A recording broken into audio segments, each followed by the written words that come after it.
Okay guys, last time we ended the lecture by trying to calculate the work done by a variable force. If the force depends on the displacement, then we were trying to calculate the work done by that. So last time we said if we have a constant force, this is a constant force.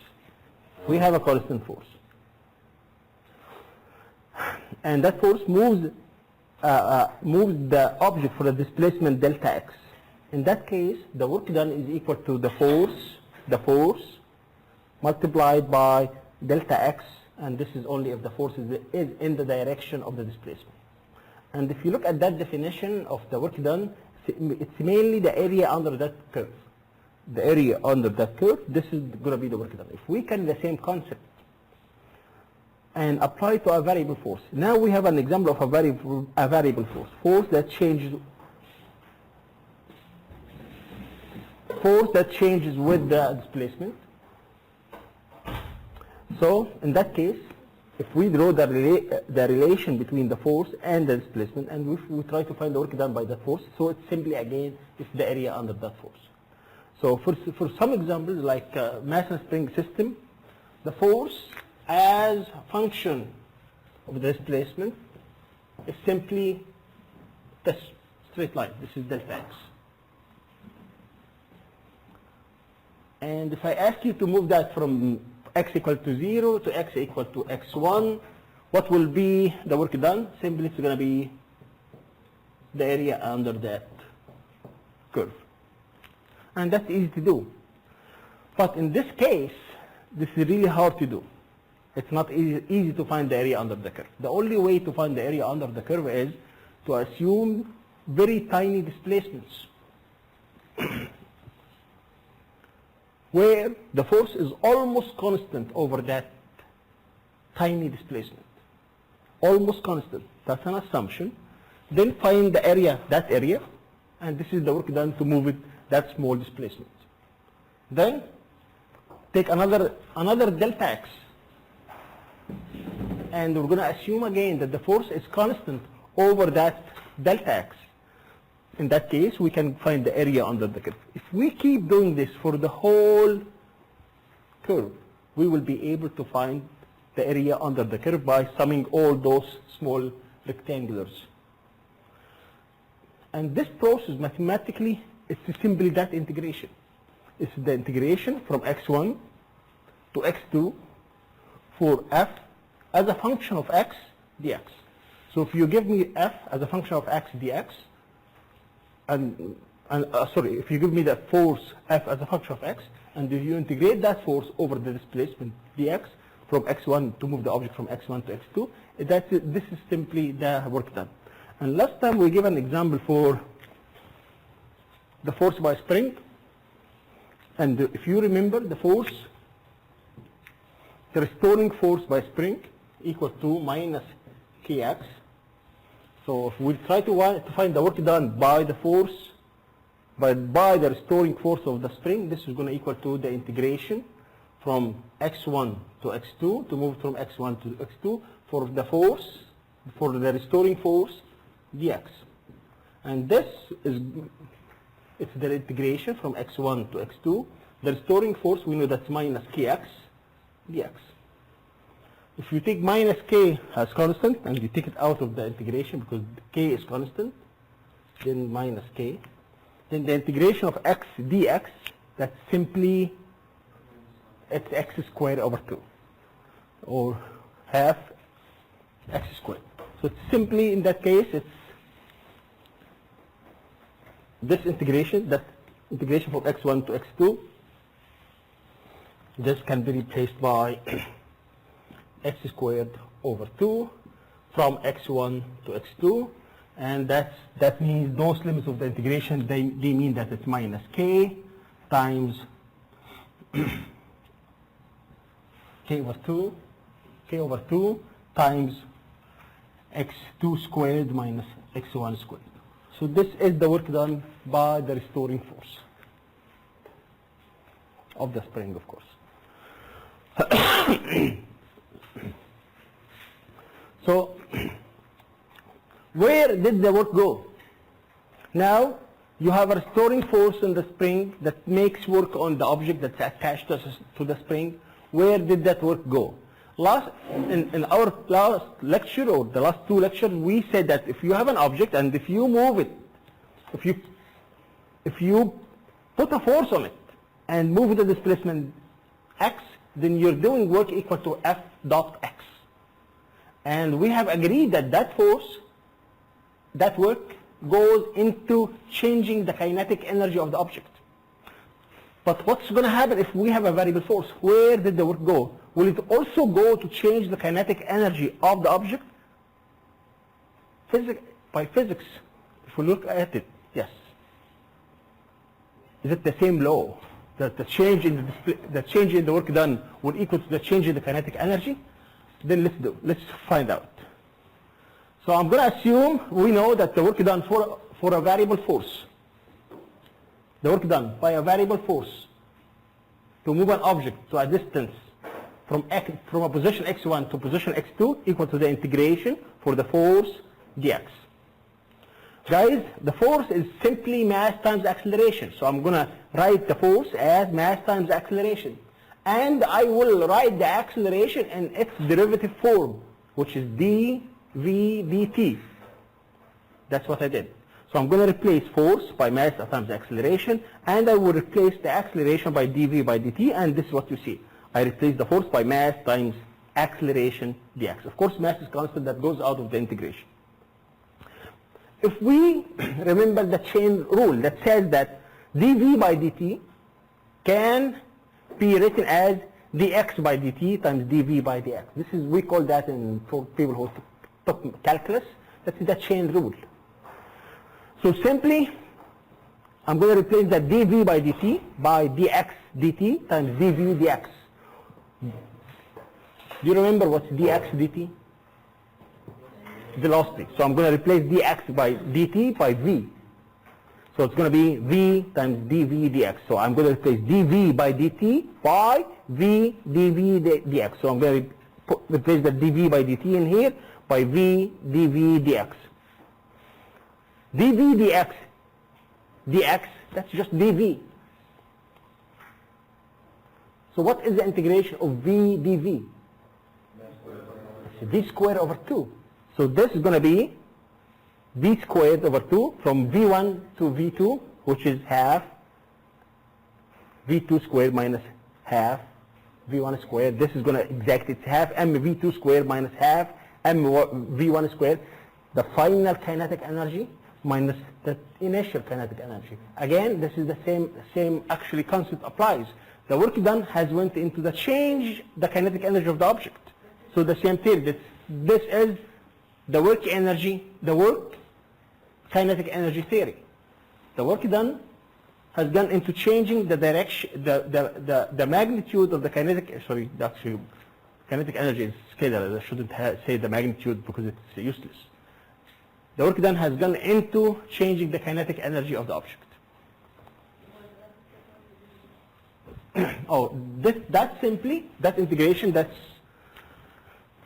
integration from v1 to v2 for v dv, that's v squared over 2 from v1 to v2, which is simply v2 squared minus v1 squared, and that's the 1/2. And if there was m in here, then you get m. Okay. So again, the work done equals to the change in the kinetic energy. That's the work kinetic energy theory. That's the famous example for a one-dimensional variable force. Mass and spring system. Mass and spring system, I mean that you have a spring attached to the wall and you attach a mass to it on a horizontal surface, and that surface is frictionless.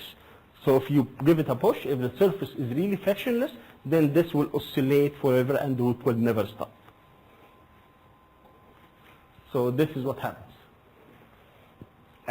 At the relaxed position, delta x equal to 0, the displacement equal to 0, and of course in that case, the work done is going to equal to 0, but there is no work in that case.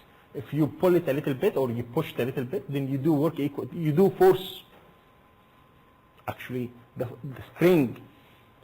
Why wouldn't it stop? Why will it stop? There is no friction. If there is no friction, it will oscillate forever. And you know that experiment that you do in the lab, if you have a spring and a mass attached to it, that you try to calculate the gravitational, the acceleration due to gravity, you oscillate the mass, and if you oscillate that mass, and if there is no air resistance, it shouldn't stop. It should oscillate forever. Same thing. Yeah, longer time, yes, because the word vacuum is really relative. And if you have a marble,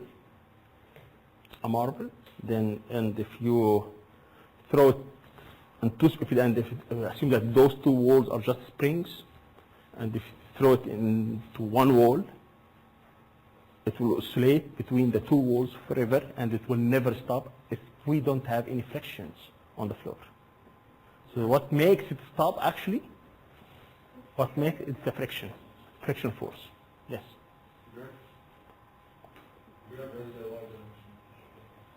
You mean about for the metal spring system? Gravity? No, marble on the floor. So in that case, if you pull it a little bit, there will be a restoring force. The restoring force from the spring, the direction of the restoring force is into that direction. The spring is trying to pull that object back. That's why we call it the restoring force. So this will be the direction of the force, and this is the direction of the displacement. That's why we have that negative sign. So the force in that case is going to be minus kx2. If we draw the relation between the force and x, this is what you get. And it's the negative, it's in here because of that negative sign. So actually this force is the magnitude. So if you draw the magnitude with the displacement, you get this. If you take into consideration the direction, then this is what the drawing of the force as a function of x. Now, what is the work done? What is the work done to move that object from x1 to x2? It's simply that area. It's the area under the curve. It's that area, that shaded area on the graph. This is the work done. Now, the work done, I will try to calculate mathematically now what is the work done by that restoring force. So it's the integration for f dx. And we know that the force is minus kx. So if we take minus out and k out, because they are constant in the integration of x dx, that's x squared over 2. So you get minus 1/2 kx squared. This is the work done to move the object from x1 to x2. Especially if we take into consideration the limits of the integration, then you get the work done equal to minus 1/2 kx2 squared minus x1 squared. This is the work done by the restoring force. Guys, now if you have an object that slides on frictionless surface, this is an object that slides on a frictionless surface, and it runs into a spring that's fixed and attached to the wall in here, then it hits it. Compressing, when it hits that spring, it will compress to a distance x1. So it will compress it to a distance x1 from its relaxed position. If the initial speed of the object, that object is doubled. If we to double that initial speed of the object. So case 1 will have an object speed of v. In case 2 will have a speed of 2v. What's going to happen to that x, delta x? Will it double? Will it double?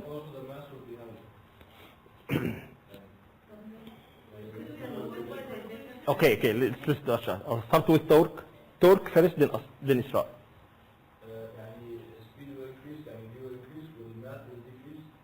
Mass is going to stay the same. Half? Oh, mass would have, yes, okay. So is that proportional or not? I'm not respecting the equation. Is that proportional or stay the same? What do you mean by you? Yeah, if the speed increases by 2 and the mass decreases by 1 meters.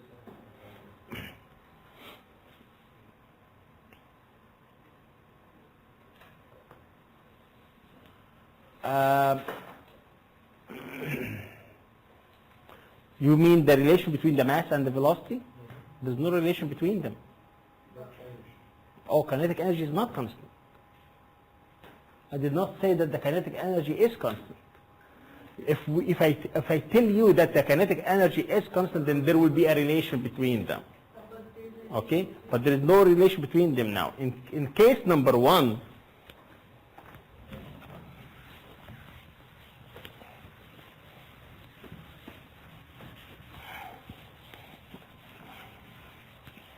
kinetic energy in case number 1 equal to half m v squared. Kinetic energy in case number 2 equals to half m over 2v all squared, which is half m over 2 4v squared, right? Right? So this is gonna be 2. I can rewrite this as half times 2mv squared. Look at this half and that's mv squared. What happened to the kinetic energy?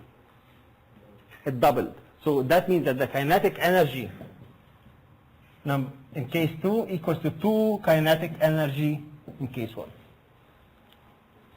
So we know that the kinetic energy has been doubled now. Kinetic energy. Remember that.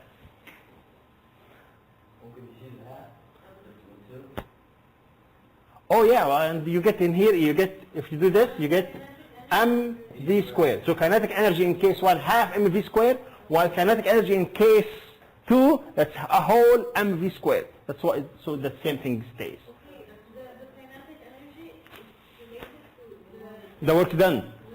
Then we know that the kinetic energy is related to the work done, so we can do this. Change in the kinetic energy equal to the work done. That means that half mv squared in case 1 equals to, what is the work done in case 1? Half k x1 squared.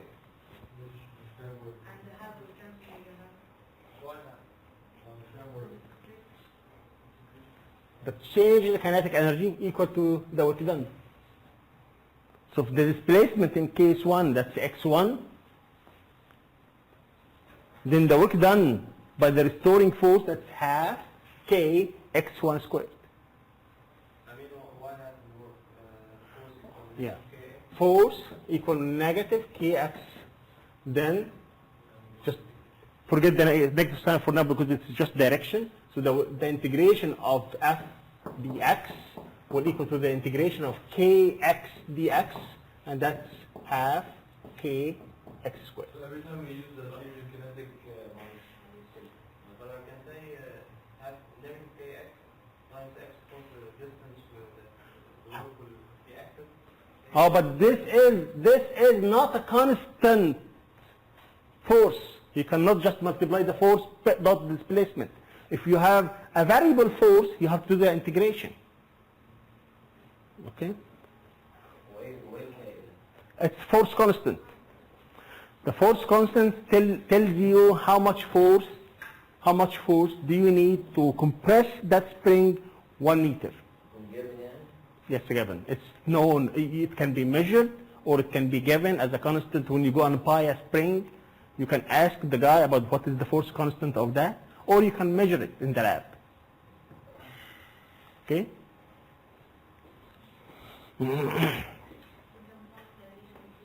So, okay, did I answer you? Good. So this is in half mv squared equal to half kx1 squared, right, guys? And we have also in the case 2, mv squared will equal to half kx2 squared.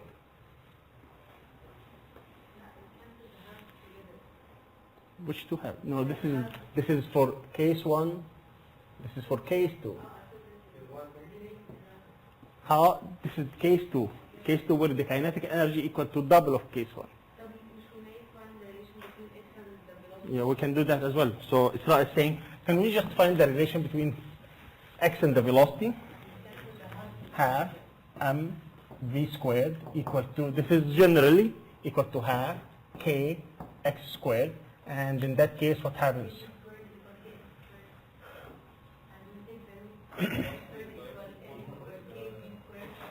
Then, wait.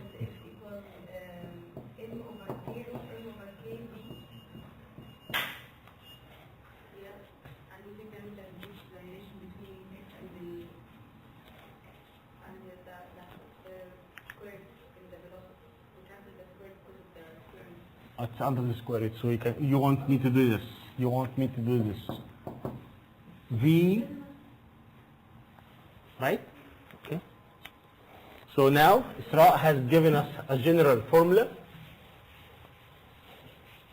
for the relation between the displacement, velocity, and mass. And also K. K is constant in that case, so K will not change. No, but mass is going to change. So, x equal to, if you double the velocity, 2v, and m over 2, k. Then in that case, so the x1 equal to v times m over k, then x2 will be equal to double the velocity and half the mass. Okay, Ali? So one square root. Oh, that's a square root. So the mass now is mass over the m over 2. In case 2, we're going to replace m by m over 2. So this is x2 will equal to square root 2v. What I did, I said that this is, that's square root 2 times square root 2, which is 2. Right? Right, guys? So one of those will cancel with that 2. You end up having square root 2 times v times square root of m over k. And this is x1. So we get x2 equal to the square root of 2x1. And this is the answer. Should I do it again? Should I do it again? Sharif. No, there is a million ways to do it. There's so many other ways to do it. There are other ways to do it. This is one way to do it. This is not the best solution. There is nothing called the best solution. That's one solution. Okay, guys? So Isra said, let's get a relation between the kinetic energy and the work done. So Isra told us do this. Change in the kinetic energy equal to the work done. And the change in the kinetic energy at half mv squared will equal to kx squared over 2. Then Isra said, let's get a relation between x and m and v, since now we need a relation between x and m and v. So we cancel the halves. Nagy? We cancelled the 1/2. We said that x squared will equal to m v squared. X squared will equal to m v squared divided by k. Then x is just the square root of this. Okay? Then in case 1, where the velocity is v and the mass is m, x1 will equal to v times the square root of m over k. In case 2, when we double the mass, when we double the mass and divide the mass, when we double the velocity and divide the mass into 2, then x2 will equal to 2v, double the mass, times the square root of m over 2 times k, divided by k. So now, let's get a relation between x2 and x1 from this equation.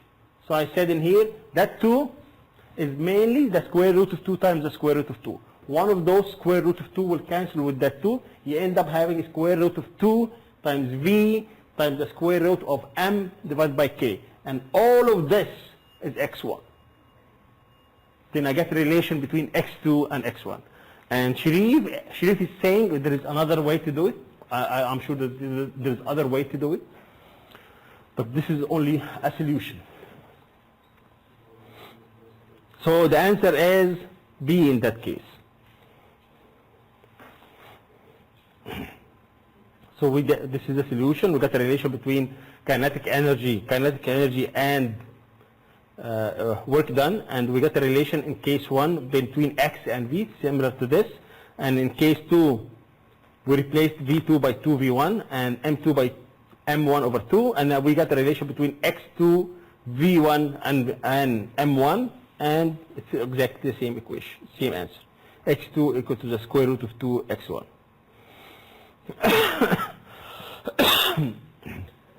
Now, you have a guy, assume that you have a spring that has a spring constant equals to k, and you stretch it to a distance d, and a mass m, then you hook up, and where there is a mass m attached to it. The mass is released from rest. What is the speed of the mass when it returns to the relaxed position? So this is the problem. You have a spring that's attached to the wall, and there is a mass attached to it. And this is the relaxed position. So the spring is not stretched at all. Then you stretch it to a distance d. How much work is stored in the spring in that case?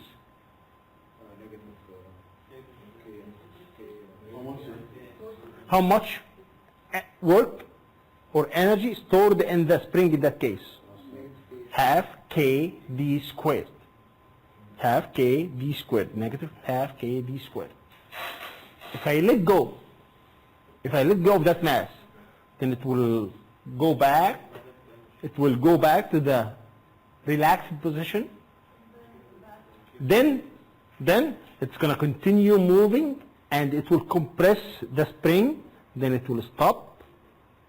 Then it will fly back to the relaxed position and will continue move to the same distance d. It will stop, and it will reverse the direction, and it will go back to the relaxed position, negative d, and it will continue doing this forever if there is no friction. So what we are interested in calculating is the following. This is the relaxed position. You pull it to a distance d, and you let go. So it goes back to the relaxed position, it flies back to the relaxed position, and it reaches a specific velocity at that point before it continues to the other side. What is that velocity? Who's Nada, who's Minna? So what happens, it goes to maximum, before it starts do work on the spring to compress it, and of course when it do work on the spring to compress it, it slows down and it stops at distance equal negative d. So it's gonna have maximum velocity at the relaxed position, and it will have maximum displacement at the two ends. Okay? So now we need to calculate that maximum velocity. Ali. There is no elastic potential energy at the relaxed position. There's no what? Elastic potential energy at the relaxed position. But I think there is no potential energy at the relaxed position. Ali is saying this is what happens. You start with zero energy. You start with zero energy, then you pull it, Then you have a potential energy at the ax of displacement. When you let go, the potential energy gets transformed slowly into kinetic, and it reaches to maximum kinetic, maximum velocity, maximum kinetic at the relaxed position, and zero potential at the relaxed position. Then that kinetic energy gets transformed again into potential energy at the end when it's totally compressed. Then the potential energy gets back to kinetic, kinetic gets back to potential, potential gets back to kinetic, kinetic gets back to potential, and in between those three extreme points, maximum potential and maximum kinetic, in between them you will have some potential and some kinetic in such a way that that sum is always constant, because that's the conservation of the energy that we're going to study in 20 minutes or so. There is what? No, there is no, because potential energy, which is half kx squared, the potential energy will equal to half kx squared. That's equal to half kx squared. What's x in that case? What is the displacement in that case? What is the displacement at the relaxed position? 0. Half k times 0 squared, that's 0. Okay, guys? Now, but in here, we really need to calculate only the speed. The speed. mv squared equal to kx squared.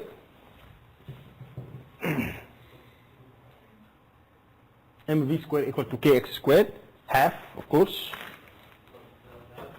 Yeah, I know. Yes, you're right. You're right.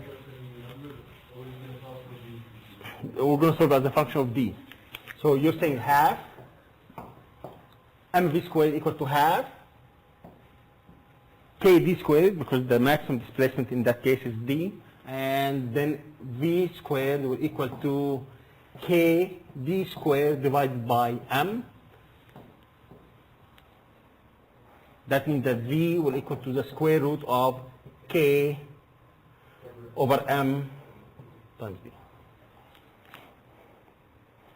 If we know that maximum displacement d, k and m, then we can simply calculate the v, the velocity v. The same relation that we got in the previous problem, except that there we were solving for d, here we're solving for, yes. So, That equation looks something like the theory of Heisenberg. excuse me? The equation D looks like the theory of Heisenberg. Oh, yeah. In chapter 15, we're going to study in more detail the motion of a mass and spring system, Then we'll study the angular velocity of that mass and spring system. We'll study the periodic time for mass and spring system. So we're getting there in chapter 15.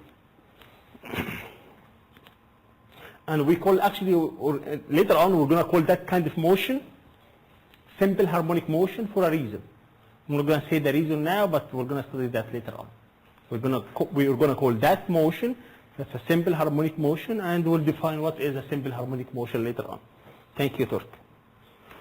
So this is this is the relation between V, D, K, and M. Work done by a force in 3 dimensions. Work done by a force in 3 dimensions. Instead of saying it's the force dot delta x, which is motion on 1 dimension, we're going to say that's the force dot delta r. This is the vector of the displacement vector in 3 dimensions. And instead of saying that if you have a variable force, it's the integration for the force dot delta x. If the motion is only in 1 dimension, we talk mainly about 1 dimension, which is delta x. Now we're going to talk about delta r, which is the displacement in 3 dimensions. So nothing new in here. Now, if you move an object from location 1 to location R1 to R2 in 3 dimensions, so the work done is going to be the integration from R1 to R2 for the force dot dr, which is half mv2 squared minus half mv1 squared, and this is mainly the work done kinetic energy theory that we talked about. But we have to keep into consideration here that we're doing that integration in 3 dimensions, not only along 1 dimension. Conservative force. If you move an object,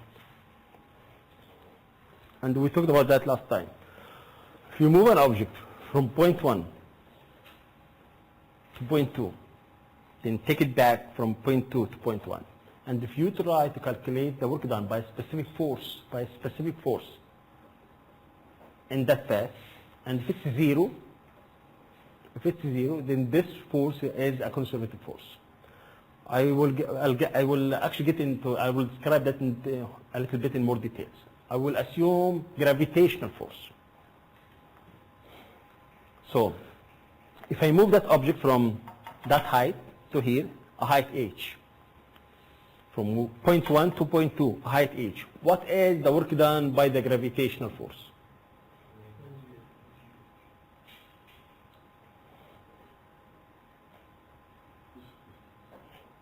mgh.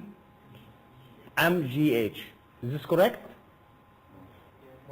Negative. Why is it negative? Because the gravitational force is along that direction, and the displacement is along the up direction. So the angle between them is 180, and the dot product between f and the displacement will give you -1. So in that case, to move the object from that point to that point, a height h, the work done is going to be negative mgh. To move it back from point 2 to point 1, what is the work done by the gravitational force? mgh. And it's positive mgh. If you add those two works together, you get 0, and this is what does problem say.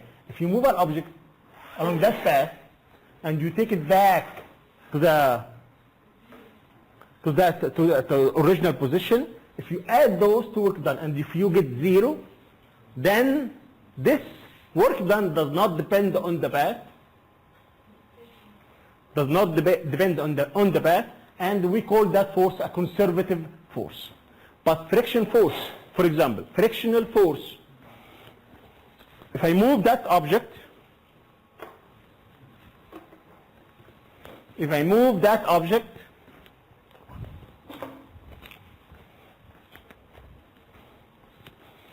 from point 1 to point 2 along that path, or you move it along that path,